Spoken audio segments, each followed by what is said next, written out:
Halo pemirsa, apa kabar Anda hari ini? Senang sekali saya Raden Madlias dapat kembali menemani Anda dalam sebuah program talkshow yang syarat informasi inspiratif untuk Anda dan juga keluarga yang adalah Bincang Sehati.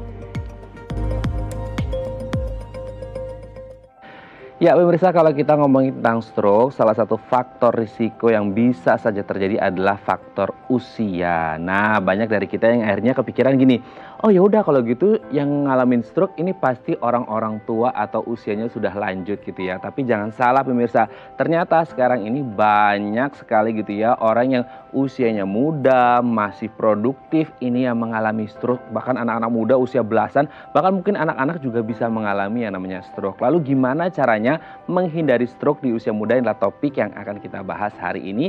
Hindari stroke di usia muda, seperti itu ya. Nah, kalau kita ngomongin tentang stroke, ini kan menjadi salah satu penyakit berat. Nah, selanjutnya kita akan membahas terlebih dahulu nih 5 kondisi psikologis pasien dengan penyakit berat. Kita lihat yang pertama. Rasa cemas berlebih, ya nggak usah ngomongin stroke lah ya. Kalau kita ngomongin tentang penyakit gitu ya, orang yang sakit pun ketika kita ngomongin tentang sakit pasti orang merasa cemas gitu ya. Apalagi ngomonginnya stroke gitu, penyakit yang berat banget. Kadang-kadang kita ngalamin flu, demam, pilek aja kadang-kadang kita ngerasa, aduh kapan ya sembuhnya, kayaknya udah diminumin obat udah seminggu kok belum sembuh-sembuh juga gitu ya. Apalagi dengan stroke yang memang penyakit yang sangat mengerikan di pikiran kita seperti itu ya. Jadi kita harus benar-benar bisa menjaga kondisi psikologis kita, karena biasanya orang dengan penyakit berat ini akan mengalami rasa cemas berlebih, kapan sembuhnya, gimana perawatannya dan lain sebagainya ya. Oke, kita lanjut poin yang kedua. Cenderung salahkan keadaan. Banyak dari kita yang ngerasa kayak, perasaan aku udah sehat deh, makan aku udah bagus deh, gaya hidup aku udah bagus deh, olahraga segala macamnya gitu ya. Tapi kayaknya kok bisa sakit juga gitu, sakit ini, sakit itu. Nah, cenderung kita akhirnya menyalahkan keadaan. Kenapa sih kok bisa jadi begini? Kenapa sih kok saya bisa sakit seperti itu? Nah, ini menjadi hal yang sering terjadi dari kondisi psikologis pasien dengan penyakit-penyakit berat yang akhirnya mereka menyalahkan keadaan. Kenapa mereka bisa sakit seperti itu ya? Oke, kita lanjut poin yang ketiga. Kebutuhan empati meningkat. Nah, ini juga menjadi sering terjadi gitu ya. Kalau kita melihat, apalagi kalau kita lagi berkunjung gitu ke teman-teman atau saudara atau kerabat kita yang lagi sakit berat. Nah, biasanya mereka akan jauh lebih posesif, lebih ingin mendapatkan perhatian, kasih sayang dari orang-orang yang ada di sekitar mereka. Nah, ini menjadi satu hal yang biasanya terjadi pada pasien dengan penyakit berat, yaitu mereka membutuhkan empati yang jauh lebih banyak atau lebih meningkat daripada yang sebelumnya gitu ya. Oke, kita lanjut poin yang keempat. Kembali ke hal-hal spiritual. Nah, ini juga sebenarnya baik ya kalau kita ngomongin spiritual gitu ya. Kembali ke agama, ingat sama Tuhan. Tapi harapannya tidak pas sakit aja gitu. Ketika kita mau kembali ke agama, kembali ke Tuhan, ingat Tuhan. Pas sakit aja, pas sehat pun kita juga harus tetap ingat sama Tuhan. Tapi ada baiknya adalah ketika mereka ini sedang mengalami penyakit berat, mereka akan kembali ke Tuhan, kembali ke hal-hal spiritual yang bisa mungkin menenangkan jiwa mereka gitu ya. Oke, kita lanjut poin yang terakhir, yang kelima. Butuhnya dukungan keluarga. Nah, ini menjadi healing support system yang sangat baik sekali kalau kita ngomongin tentang dukungan keluarga. Karena bagaimanapun ada obat, ada dokter dan lain sebagainya. Kalau keluarga tidak mendukung untuk kesembuhan dari orang tersebut ya agak susah gitu ya. Makanya harus didukung juga medis dan juga psikologis dari dukungan keluarga. Oke, itu tadi 5 kondisi psikologis pasien dengan penyakit berat dan kami akan membahasnya sesaat lagi. Tetap bersama kami di Bincang Sehati.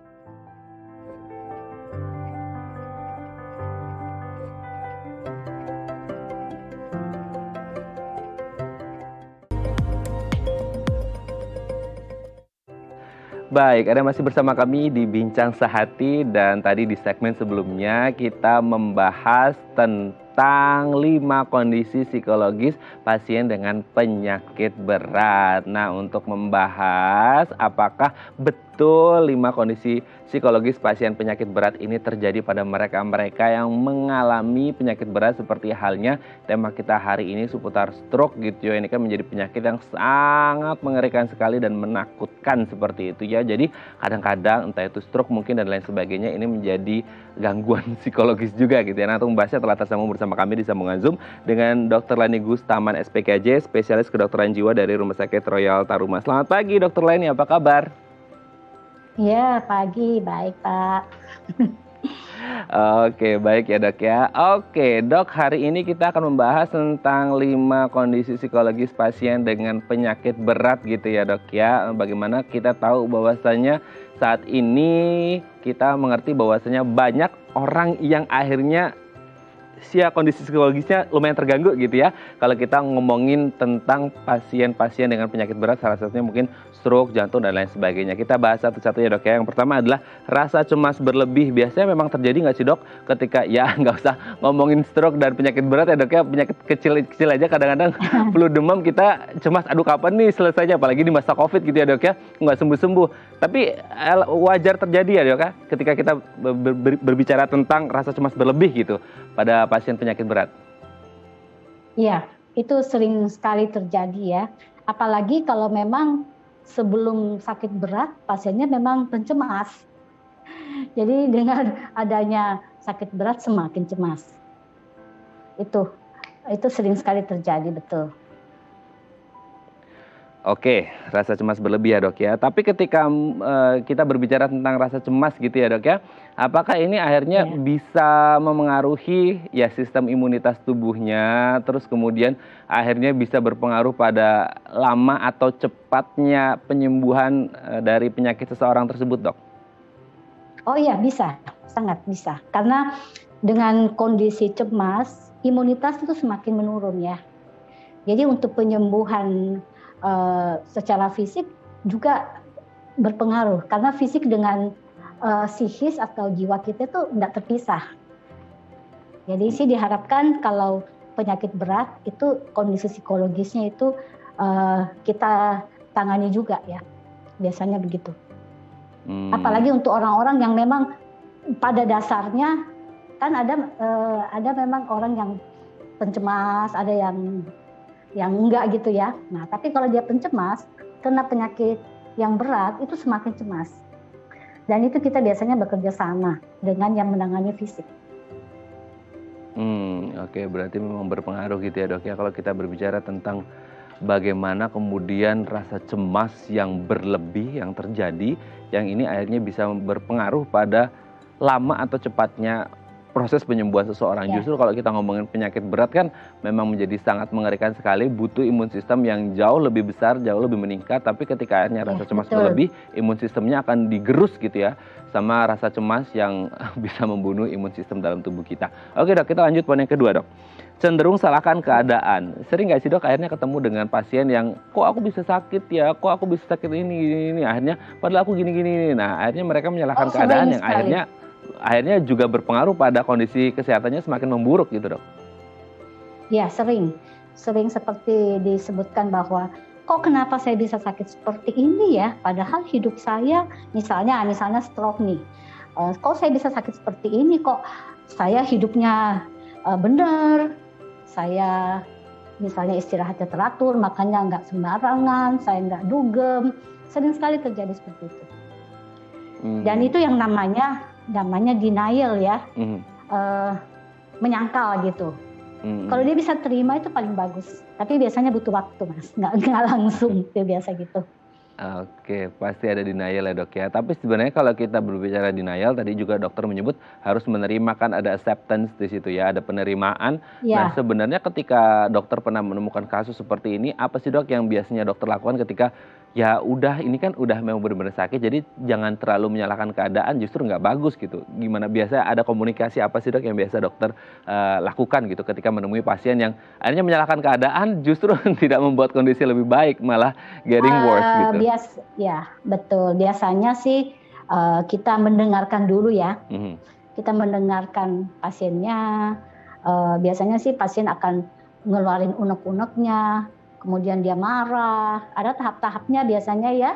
Dia pertama menyangkal dulu atau ini nggak benar nih, kenapa saya harus yang sakit gitu ya. Kemudian marah, kemudian ya tawar menawar ya, agak sedikit menerima, kemudian biasa di masuk fase depresi dulu. Biasanya sih pendekatan kalau spiritualnya bagus itu lebih cepat menerima sih biasanya. Ya, jadi tapi itu butuh ya, kita nggak boleh mengatakan kamu harus bapak atau ibu harus terima, itu nggak seperti itu. Ada caranya ya, kita empati juga penting banget ya, terus support keluarga itu sangat membantu untuk pasien bisa menerima keadaannya. Biasanya butuh waktu tuh mas. Oke, Tergantung betul. orangnya sih, kita nggak bisa memberikan waktu ya, tergantung kepribadian masing-masing. Ada orang yang cepet, ada yang nyalah-nyalahin Tuhan, misalnya itu lama biasanya gitu.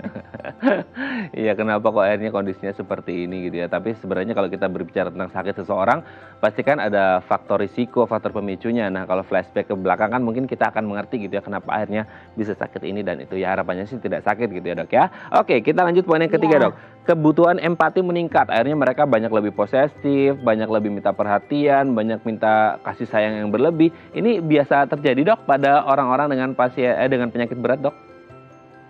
Oh iya, sangat. Mereka sangat membutuhkan empati.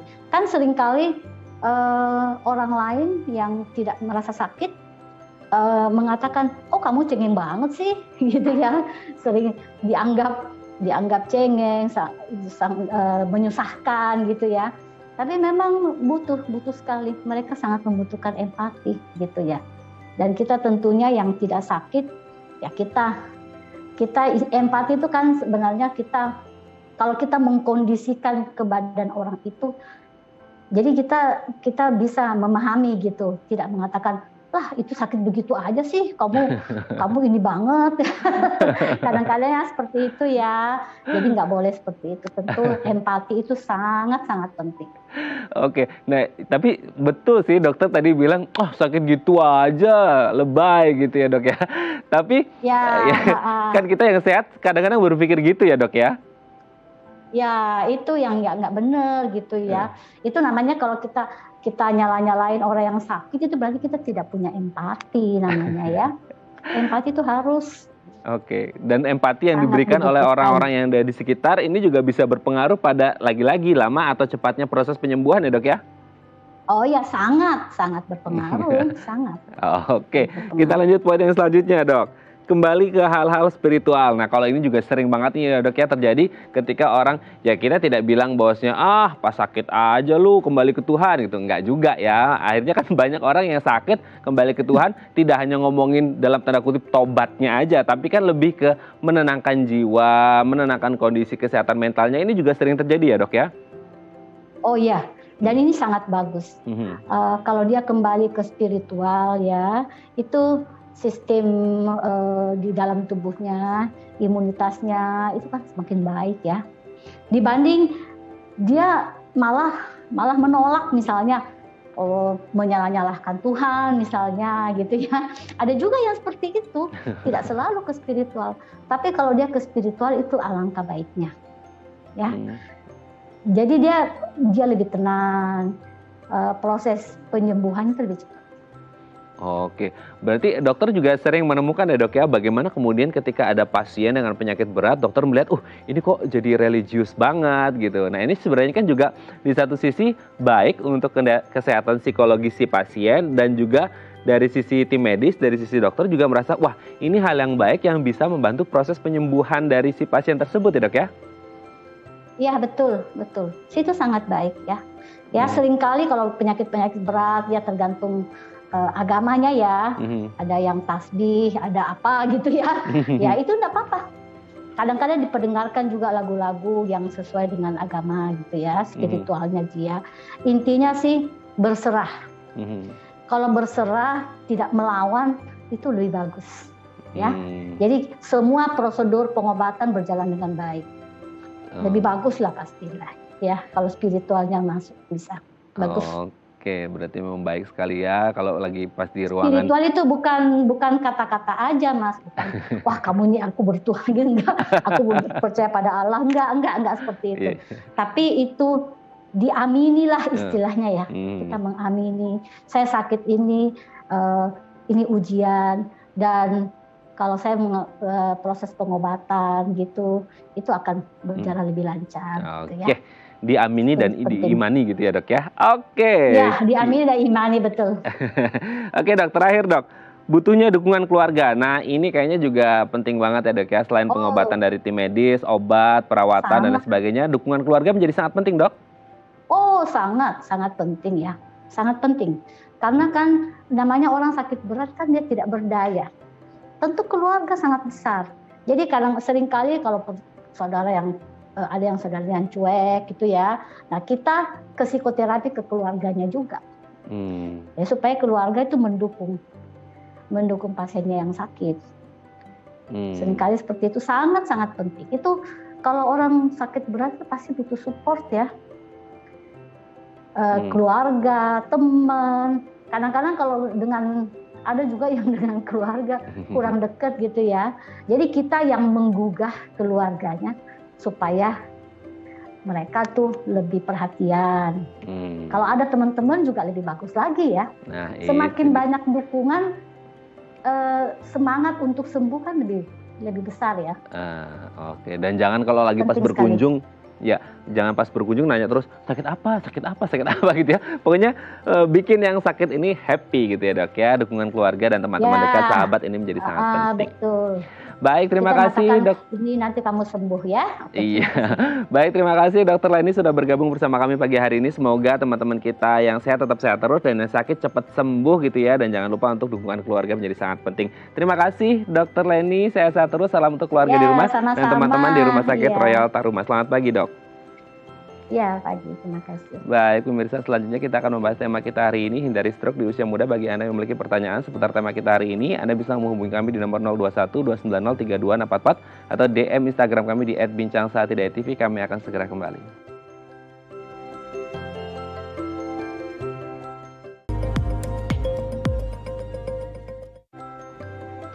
Baik, Anda masih bersama kami di Bincang Saati dan kita masih membahas tema kita hari ini, hindari stroke di usia muda. Nah, bagi Anda yang memiliki pertanyaan seputar tema kita hari ini, Anda bisa menghubungi kami di nomor 021-290-3244 atau DM Instagram kami di @bincangSehati.tv. Nah, telah tersambung bersama kami di sambungan Zoom dengan Dr. Evelyn Johnlyn SPN, spesialis neurologi dari Rumah Sakit St. Carolus Sumarekon Serpong. Selamat pagi Dr. Evelyn, apa kabar? Selamat pagi Mas Raden, baik, kabar baik. Oke dok ya, hari ini kita akan membahas tentang stroke di usia muda gitu ya dok ya. Nah sebenarnya yang dimaksud dengan stroke ini apa sih dok? Ya, jadi stroke itu adalah segala penyakit yang diakibatkan dari gangguan pembuluh darah otak. Baik itu dia menyebabkan gejalanya vokal, jadi beberapa bagian tubuh, ataupun menyebabkan gangguannya global, jadi sampai penurunan kesadaran, sifatnya mendadak, gitu, menetap lebih dari 24 jam. Oke dok. Nah, kalau kita berbicara tentang stroke kan banyak orang mengaitkannya dengan otak gitu ya dok ya. Nah, sebenarnya yang terjadi ini seperti apa dok? Jadi yang terjadi adalah gangguan di pembuluh darah otak. Jadi spesifiknya itu pembuluh darah di otak. Bisa dia tersumbat atau dia perdarahan, pecah pembuluh darah sehingga terjadi perdarahan. Di mana dua hal tadi dua-duanya menyebabkan adanya kurang asupan atau aliran darah ke sel-sel saraf di otak sehingga dia menyebabkan terganggunya kerja dari fungsi-fungsi sel saraf di otak tersebut. Oke. Nah, apakah kemudian kalau kita berbicara tentang stroke ini sendiri ada jenis-jenisnya dok atau seperti apa nih? Betul, jadi secara umum kita bagi dua, jadi stroke sumbatan atau infark kita bilang iskemik, dan stroke perdarahan, stroke hemorrhagic bahasa kedokterannya. Oke. Berarti kalau dari jenisnya sendiri ini sendiri beda penyebab, beda faktor risiko atau karena genetik seseorang atau karena apa sih dok? Ya, penyebabnya bisa dari stroke hemorrhagic maupun stroke infark ini sumbatan kita bisa berasal dia dari penyebabnya dari adanya hipertensi atau tekanan darah tinggi. Namun untuk yang sumbatan bisa juga disebabkan hal-hal lain, misalnya dia punya dislipidemi atau kolesterol tinggi, atau memang disebabkan adanya penyakit kencing manis sebelumnya, atau penyebab lain kekentalan darah seperti itu. Oke, dari jenis-jenis tersebut dok, ada nggak yang satu yang lebih berbahaya dari yang lainnya gitu dok? Atau semuanya tetap berbahaya karena namanya stroke juga berbahaya. Tapi kalau berbicara dari faktor tingkat mortality-nya mungkin dok, yang lebih berbahaya yang mana ini dok? Ya, jadi kalau definisinya berbahaya itu mengancam jiwa, perdarahan lebih berkaitan dengan mengancam jiwa, terutama yang perdarahannya besar seperti itu. Oke, oke. Perdarahan.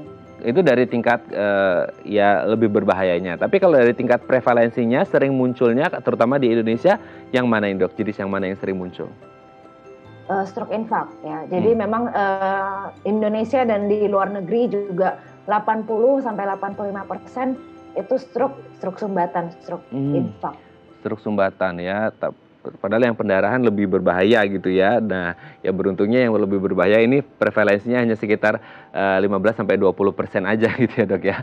Oke, dok, kalau kita berbicara tentang umur dok. Nah, sesuai dengan tema kita hari ini kan, kalau kita ngomong umur kan, kita sebagai orang awam kan kadang-kadang berpikir, nggak usah takut stroke mah terjadi sama orang-orang tua gitu dok ya. Itu sering banget.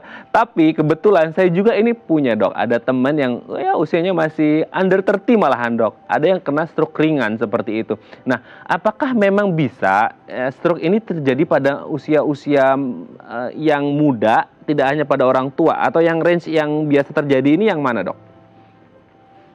Jadi kalau yang dulu-dulu itu selalu dikaitkan dengan usia di atas 60, usia lansia, lanjut usia.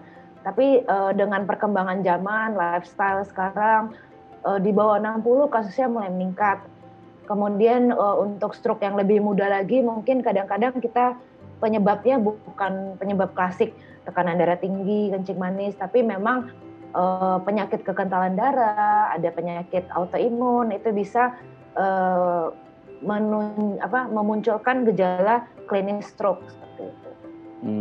Oke. Berarti ini kan tidak menutup kemungkinan ya dok ya, bagi mereka-mereka yang masih usia muda, mungkin late 20s atau early 30s gitu ya, mereka ini bisa saja mengalami stroke seperti itu dengan berbagai macam faktor risiko yang entah itu dari genetik, gaya hidup dan lain sebagainya, ini juga bisa berpengaruh dan tingkat prevalensinya juga bisa saja terjadi di Indonesia ya dok ya?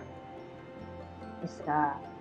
Indonesia kan adalah negara yang berkembang, artinya lifestyle, gaya makan, pola makan kita banyak mengikuti, sehingga di usia 30-an kita sekarang sudah mulai sering menemukan obesitas atau memang mungkin kencing manis yang sudah muncul di usia 30-an seperti itu. Oke, dok, tapi sebenarnya kalau dengan usia 20 akhir atau 30 awal ini menjadi, sangat mengerikan sekali ya gitu ya. Masih usia muda, stroke itu kan di bayangan kita sangat mengerikan dok, gitu ya. Tapi ternyata bisa mengancam anak-anak di usia muda, di akhir 20 atau awal 30 bisa saja terjadi seperti itu. Nah, untuk mengantisipasi hal tersebut mungkin kan ya namanya sedia payung sebelum hujan ya dok ya. Kalau bisa pencegahan daripada pengobatan kan seperti itu. Nah, kita juga ingin tahu gitu sebagai orang-orang awam, apalagi muda-muda kayak kita kan, kita usia 17 tahun dok. Gitu ya dok ya. Nah, sebenarnya kalau kita ngomongin tentang gejalanya, apa sih dok? Ada nggak yang bisa kelihatan ketika orang ini, ini kayaknya gejala-gejala menuju ke stroke gitu? Ada nggak sih dok? Atau ya nggak ada gejala tiba-tiba udah stroke aja gitu dok? Jadi stroke ini adalah serangan yang mendadak. Ketika sudah terjadi stroke itu akan tampak yang kita sering mungkin pernah dengar facial, arm, speech, sama time. Face-nya itu wajahnya mencong sebelah, jadi ada satu sisi yang tidak aktif, seperti itu. Orang awam mungkin bilangnya mulutnya mencong, seperti itu. Kemudian arm ini sebenarnya arm dan leg gitu ya. Arm dan leg-nya apakah dia mengalami kelemahan? Jadi jangan tunggu sampai kelemahan sampai tidak bisa gerak sama sekali. Terasa berat aja, kita mau ngangkat benda kok jadi berat. Kita mau gerakin kaki kok jadi berat. Jangan sampai tidak bisa digerakkan itu baru dianggap gitu ya. Nah, itu juga harus curiga. Atau mungkin dia keluhannya lebih ke kesemutan di kaki, kesemutan di tangan sesisi, itu kita harus curiga juga. Kemudian speech, bicaranya jadi rero. Kadang-kadang jadi kalau reronya berat sekali, mungkin bisa sampai orang tidak mengerti apa yang diucapkannya. Atau mungkin gangguan bahasa, kadang-kadang kita bicara apa, jawabannya tidak sesuai, atau malah tidak bisa menjawab sama sekali. Jadi dia seperti mengerti, tapi tidak bisa keluar kata-kata, itu gangguan bahasa kita sebut. Nah, kalau ada ciri-ciri tadi, itu adalah ciri-ciri yang sangat-sangat menjurus ke arah stroke, sehingga kita harus cepat bawa ke rumah sakit. Oh, oke. Dok, tadi kan dokter menyebut salah satu gejala yang mungkin terindikasi menuju ke stroke adalah kesemutan, dok. Ini juga, aku juga sering baca nih dok artikel. Cuman kan kita agak parno juga ya dok ya, kalau kita lagi kesemutan, aduh ini gejala stroke bukan nih gitu ya. Nah sebenarnya ada nggak sih dok beda kesemutan biasa karena mungkin ada penyumbatan, kita habis kayak duduk sila atau seperti apa, atau sebenarnya ini kesemutannya menuju ke stroke gitu dok? Ya, jadi memang tidak semua kesemutan adalah gejala stroke. Yang khas, yang kita harus aware itu adalah kesemutan yang munculnya sesisi. Mungkin bisa dari wajah, sesisi, jadi kanan, wajah kanan, anggota gerak kanan, kaki kanan gitu. Dan dia tidak menghilang kalau memang karena posisi, jadi pembuluh darah yang tidak lancar alirannya, kan kita berdiri atau kita gerakan itu akan menghilang dalam waktu mungkin beberapa menit gitu ya. Nah kalau kita dapatkan ada kesemutan yang kita gerakin itu tidak hilang dalam beberapa menit dan sesisi, kita lebih baik waspada daripada meringankan gejala, kemudian kita baru berobat setelah udah berlalu 2 hari, 3 hari seperti itu. Oke, dok, saya juga pernah baca nih dok, ada artikel gitu ya, orang bertanya, cuma saya agak lupa nih jawabannya gitu. Jadi ada nih seseorang yang kaki kirinya di pahanya ini dok ya, sering ngerasa kebas gitu dok. Jadi dan akhirnya ngerasa kayak, wih kok agak bengkak gitu, padahal nggak bengkak, cuma biasa aja, cuma ngerasa kebas gitu. Dan itu cuma terjadi di paha kirinya aja. Ini menjadi apa yang terjadi? Apa hubungannya dengan saraf juga atau seperti apa dok? Jadi memang betul rasa kesemutan bisa diiringi rasa seperti tebal kulitnya, jadi seperti bengkak perasaannya. Tapi ketika kita lihat tidak bengkak. Penyebabnya kalau dia memang ada di kaki dan di lengan itu sangat probable ke arah stroke. Tapi kalau memang hanya kaki, biasanya kita akan melakukan pemeriksaan lebih lanjut. Karena ada penyakit-penyakit lain, misalnya penyakit yang kenanya di saraf tulang belakang, yang di bagian bawah gitu ya, pinggang.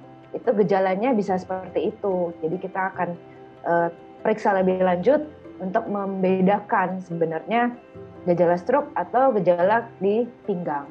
Oke, biasanya kalau stroke dia ada lengan juga ya dok ya, lengan kiri atau lengan kiri dan kaki kiri. Tapi kalau kaki kiri saja mungkin hubungannya dengan saraf tulang belakang dan perlu diperiksa gitu ya dok ya. Oke dok, nanti kita akan lanjut lagi tentang stroke di usia muda, gimana caranya menghindarinya ya. Baik pemirsa, bagi Anda yang memiliki pertanyaan seputar tema kita hari ini, Anda bisa menghubungi kami di nomor 021 290 3244 atau DM Instagram kami di @bincangsehati.tv. Kami akan segera kembali.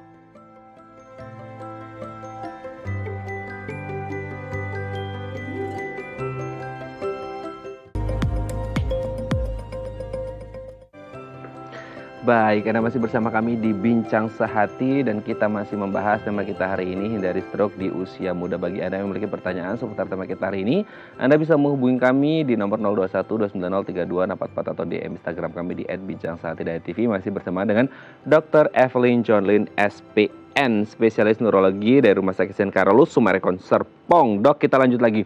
Dok, aku punya ini, juga sering baca juga artikel, ini banyak tanya nih ya. Sebenarnya kan ada yang bilang wanita lebih rentan.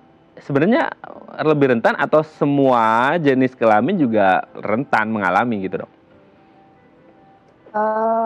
Saat ini sih dari catatan kita, prevalensinya wanita banding pria itu sebanding, hampir sebanding. Wanita mungkin dikaitkan dengan faktor hormonal seperti itu. Tapi pada kenyataannya laki-laki juga dan perempuan kita temukan hampir sama sebanding. Hampir sama sebanding ya dok ya. Nah kalau jenis kelamin sebanding seperti itu dok. Nah kita juga berbicara tentang apalagi di masa pandemi dok. Ketika mungkin gaya hidup kita agak lebih, ya olahraga katanya dibatasi, gym masih ditutup gitu ya.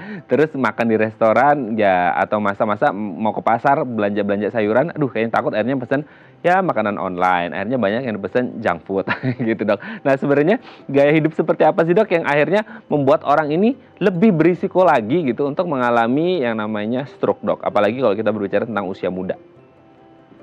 Ya baik, jadi memang sangat berkaitan dengan gaya hidup masa kini. Jadi inactivity kita bilang, geraknya sedikit, semuanya serba instan, jadi pekerjaannya juga mengharuskan banyak duduk, kurang olahraga, makanannya mungkin ya kalau memang susah mendapatkan bahan segar, tentu akan jadi pilihan kita mendapatkan makanan yang instan seperti itu. Jadi hal-hal tersebut yang sangat berpengaruh di era pandemi ini terhadap prevalensi stroke. Oke ya, menjadi salah satu yang bisa menyebabkan prevalensi meningkat ketika kita berbicara tentang gaya hidup. Oke dok, ini ada penelpon, kita akan sapa terlebih dahulu ya dok ya. Halo, selamat pagi, dengan siapa di mana?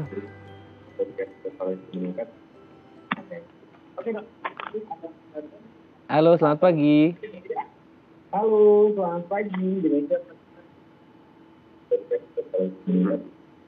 Santri. Halo, selamat pagi. Halo, selamat pagi. Halo, selamat pagi. Santri. Halo, selamat pagi. Halo, selamat pagi. Iya, bagaimana Bu? Atau Bapak?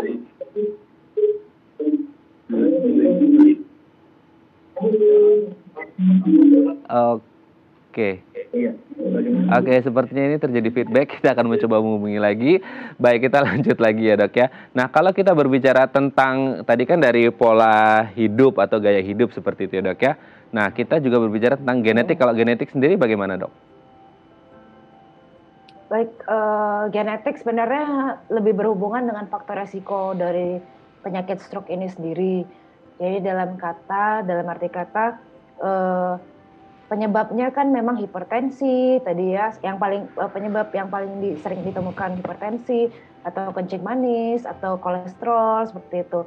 Nah, hal-hal ini yang mungkin ada pengaruh genetik. Jadi artinya dari orang tua memiliki penyakit kencing manis sehingga keturunannya mungkin beresiko mengalami kencing manis lebih tinggi dibanding yang tidak memiliki riwayat kencing manis pada orang tuanya.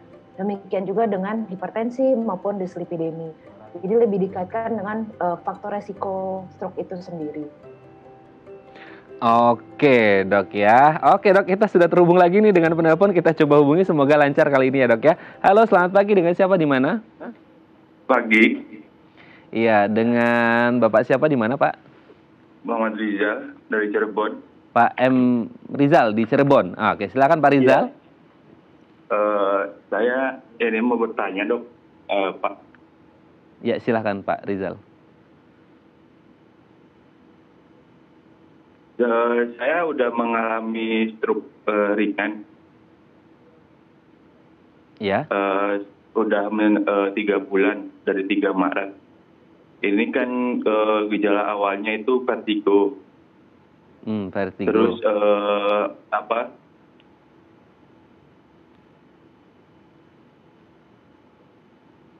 Ya, silakan Pak Rizal. Terus selama 3 bulan ini saya mengkonsumsi obat dokter kayak piracetam, kolesterol dan lain-lain. Ya.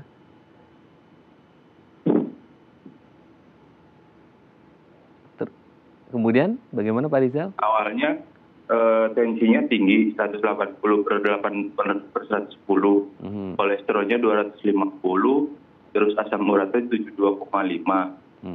Dan udah 3 kali kontrol itu alhamdulillah sekarang udah normal semua, tensi, kolesterol dan asam urat.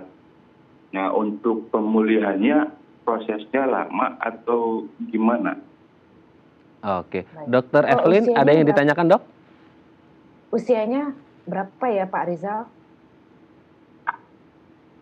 Usianya 26. Masih muda sekali. 26 tahun.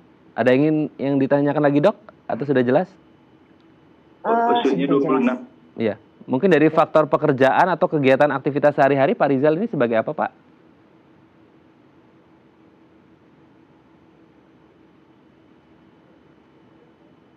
Oke, sepertinya kita sudah terputus dengan Pak Rizal. Oke, saya kerja di Bawaslu Kabupaten Cirebon. Oke. dan kegiatannya cukup padat. Oke. Dan nyari sampingan juga. Oke. Silakan Dokter Evelyn. Stroke sumbatan ya? Stroke sumbatan ya? Kemarin Pak Rizal atau perdarahan? Udah CT scan. Iya. Kalau setelah diagnosis dari dokter, betul, dok. Kenapa Pak Rizal? Penyumbatan pembuluh darah. Penyumbatan pembuluh darah. Oke, Dokter Evelyn sudah jelas, Dok? Ya, kurang lebih. Oke, terima kasih Pak Rizal di Cirebon sudah menghubungi kami pagi hari ini dan semoga cepat sembuh ya Pak ya. Ini masih muda banget, 26 tahun gitu ya. Silakan Dokter Evelyn. Ya, jadi Pak Rizal memang faktor resiko itu penting kita kontrol. Selain juga kita pengembalian fungsi. Jadi kalau memang yang dirasakan vertigo, kemungkinan itu sumbatannya berkaitan dengan lokasinya. Lokasinya misalnya di otak kecil, seperti itu yang menjaga keseimbangan. Sehingga bila terjadi sumbatan di situ, maka akan gejala vertigo. Memang mengontrol resiko itu, faktor resiko adalah salah satu hal. Kemudian untuk pemulihan memang diperlukan beberapa waktu. Jadi artinya sel saraf itu yang mungkin memang sudah cedera, perlu digantikan fungsinya oleh sel-sel saraf di sekitarnya yang berdekatan dengannya untuk menggantikan fungsi. Sehingga selain daripada kontrol faktor resiko, minum pengencer darah, kalau stroke sumbatan, memang diperlukan beberapa terapi adaptasi ya untuk keluhan vertigo, keluhan pusing berputar. Jadi memang ada fisioterapi, fungsi fisioterapi di sini untuk membantu sel-sel saraf itu yang berdekatan dengan lokasi yang injury menggantikan fungsi temannya yang sudah cedera. Okay. Perlu waktu memang Pak. Biasanya ini kan sudah 3 bulan ini Dok, dari 3 Maret ya. Kan saya juga bingung maksudnya, apakah ada jangka waktu tertentu idealnya orang penyembuhan atau tergantung kondisi dari masing-masing orangnya? Sebenarnya memang pemulihan paling pesat itu kita lihat adalah pada 3 bulan pertama. Jadi pada saat 3 bulan itu kalau memang banyak perkembangan, berkurang gejalanya, faktor resiko tetap harus dikontrol. Walaupun belum hilang, fisioterapi tetap dilanjutkan. Masih mungkin ada perbaikan demi perbaikan di waktu-waktu berikutnya dengan melakukan terapi-terapi tadi. Oke, jadi 3 bulan pertama ini menjadi waktu yang sangat penting, krusial untuk melihat perkembangannya seperti apa. Kalau lebih baik ya teruskan, dan kalaupun belum lebih baik ya tetap lanjutkan juga gitu ya Dok ya. Oke, dan semoga ini Pak Rizal cepat sembuh ya Pak Rizal ya, seperti itu ya, dan semoga bisa kembali beraktivitas lagi ya di rumah sana. Baik, terima kasih Pak Rizal. Selanjutnya Dok, ini ada DM Instagram juga Dok. Ini saya bacakan ya Dok ya, dari @rahadi80. Dok, teman saya masih usia 37 tahun sedang kena Bell's palsy hamper. Oh, ada namanya ya, Bell's palsy hamper. Setahun belum normal mulutnya. Apa ini bisa mengarah ke stroke? Nah, saya sih taunya Bell's palsy ya Dok ya. Kalau hamper saya belum tahu nih. Nah, sering kan orang bilang Bell's palsy itu ke stroke. Nah, sebenarnya Bell's palsy dan stroke ini beda atau sama? Dan kalau ini kasusnya Bell's palsy hamper ini Dok, gimana Dok? Saya juga belum pernah dengar Bell's palsy hamper. Yeah. Bell's palsy itu adalah secara umum ya, kita bahas Bell's palsy itu gangguan pada saraf 7. Jadi dia sudah keluar dari otak. Saraf itu kan ada yang memberikan ke wajah, saraf kranialis. Nah, itu saraf yang mengurus daerah wajah, pipi gitu ya, pipi, dahi, bagian mulut bawah, itu terjadi peradangan sehingga dia fungsinya terganggu, termasuk dalam hal menggerakkan otot wajah. Nah, karena dia lokasi kelainannya sudah di luar otak, kita tidak jadi Bell's palsy itu adalah bagian lain daripada stroke. Dia bukan stroke. Karena terjadinya bukan di dalam otak seperti itu. Kemudian udah setahun mungkin jadi secara statistik 70% itu pasien akan mengalami perbaikan. Kita bilang mengalami perbaikan, tidak sembuh, artinya ada yang sisa 10%. Kalau senyum udah baru kelihatan beda gitu ya. Kan ada yang kalau muka diam saja sudah terlihat beda. Nah, ini biasanya ada perbaikan sedikit demi sedikit. tapi mungkin tidak sampai total 100%.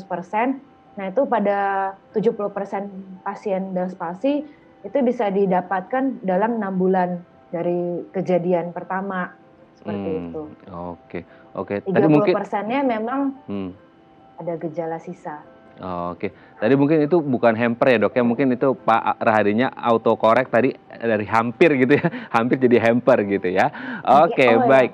Ya, jadi Belpasi hampir setahun, bukan hamper setahun gitu ya. Oke, terima kasih Pak Rahadi sudah menghubungi kami di Bincang Sehati dan semoga sehat-sehat terus ya dok ya. Oke dok, nanti di segmen terakhir kita akan membahas beberapa hal yang bisa kita lakukan untuk mencegah terjadinya stroke, apalagi stroke di usia muda gitu ya dok ya. Baik pemirsa, bagi Anda yang memiliki pertanyaan seputar tema kita hari ini, Anda bisa menghubungi kami di nomor 021 290 3244 atau DM Instagram kami di @bincangSehati.tv. Kami akan segera kembali.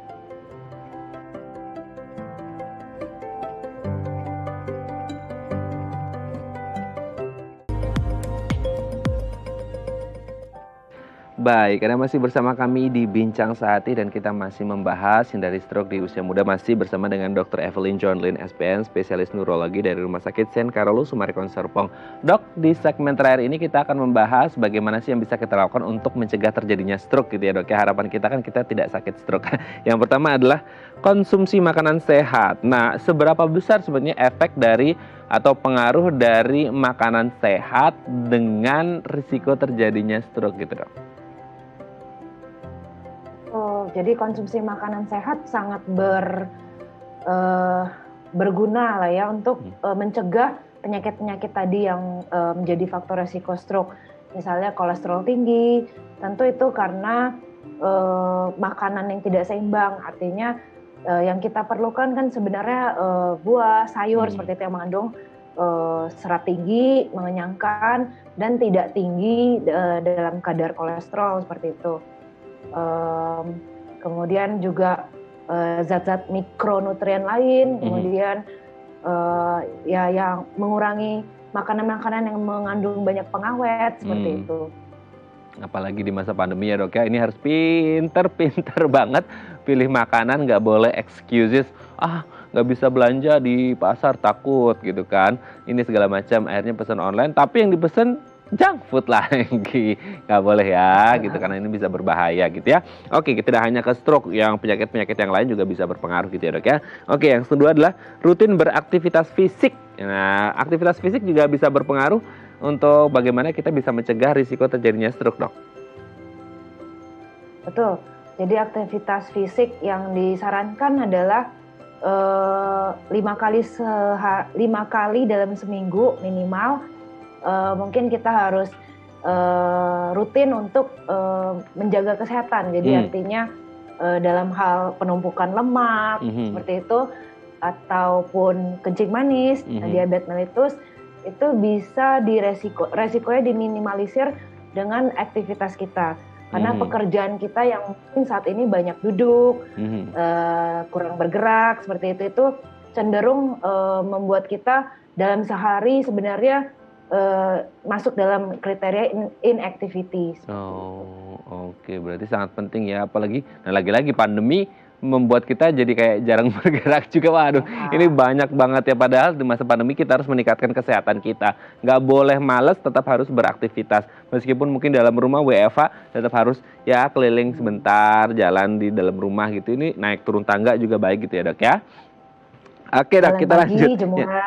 Ya, oke dok, kita lanjut poin yang ketiga dok. Nah, ini juga harus dihindari nih kayaknya. Stop rokok dan alkohol, hubungannya dengan risiko ke stroke apa ini dok? Jadi rokok itu jelas dia banyak dikaitkan dengan antioksidan. Jadi setiap kali dengan oksidan kebalikannya ya. Jadi setiap asap yang kita hirup itu mengandung oksidan yang akan mempercepat penebalan dari sumbatan pembuluh darah. Kita bilang plak. Penyumbatnya itu kita sebut plak. Nah, plak ini akan makin cepat dengan zat-zat oksidan tadi. Gitu. Kemudian kalau dengan alkohol hubungannya dengan penumpukan zat lemak ya, fatty liver seperti itu. Bisa disumbang dari minum alkohol yang banyak kadarnya. Oke ya. Jadi harus biar sehat tubuhnya, biar sehat dompetnya kalau nggak ngerokok dan alkohol gitu ya dok ya. Oke, sehat dua-duanya bagus dong. Oke dok ya, kita lanjut yang selanjutnya. Kelola stres dengan baik. Ternyata stres juga bisa berpengaruh ke stroke dok, atau gimana nih? Tentu. Jadi stres baik fisik maupun mental ya. Jadi ada hormon-hormon yang berkaitan dengan proses stres itu sendiri. Kita yang emosi, marah-marah, tentu secara adrenalin meningkat, pembuluh darah mengecil ukurannya, itu akan menyebabkan apabila orang tersebut sudah punya bawaan tekanan darah tinggi akan makin menjadi seperti itu. Kemudian kurang tidur itu kan bisa berkaitan dengan stres fisik sebenarnya ya. Jadi tidak melulu masalah mental, tapi kurang tidur, kerjanya lembur terus, terlalu lelah, itu juga berkaitan dengan stres di badan kita. Ketika stresnya tinggi, maka akan banyak oksidasi, plak itu tadi akan berkembang dengan cepat. Oke. Dan yang terakhir adalah kontrol tekanan darah juga harus rutin ya dok ya? Betul, kontrol tekanan darah apabila kita memang rata-rata di atas 30, saya sarankan untuk minimal tahun sekali check up. Jadi baik tekanan darah maupun faktor-faktor yang lain, itu jangan sampai sudah terjadi dulu komplikasi baru ketahuan. Jadi banyak yang ketika kita tanya punya darah tinggi nggak, tidak tahu, tidak pernah cek sama sekali. Gitu. Karena nggak Jadi pernah sebenarnya check up ada ya. jangan-jangan. Oke, intinya kita tetap harus sadar diri untuk kemudian kita menjaga diri supaya tidak terjadi stroke ataupun penyakit-penyakit berat yang lainnya. Baik, terima kasih Dr. Evelyn Jordlyn SPN dari Rumah Sakit St. Carolus Summarecon Serpong sudah berbagi bersama kami pagi hari ini. Semoga kita sehat terus dan pandemi ini segera usai gitu ya dok ya. Baik, terima kasih Dr. Evelyn, sehat terus untuk keluarga di rumah dan teman-teman di Rumah Sakit St. Carolus Summarecon Serpong. Selamat pagi dok. Baik, pemirsa, bagi Anda yang memiliki kritik dan saran, Anda bisa menghubungi kami di nomor 0889 8100 5000 atau Anda bisa follow media sosial kami di @bincangsahatidaytv. Saya Raden Madlian, sampai jumpa dan selamat beraktivitas.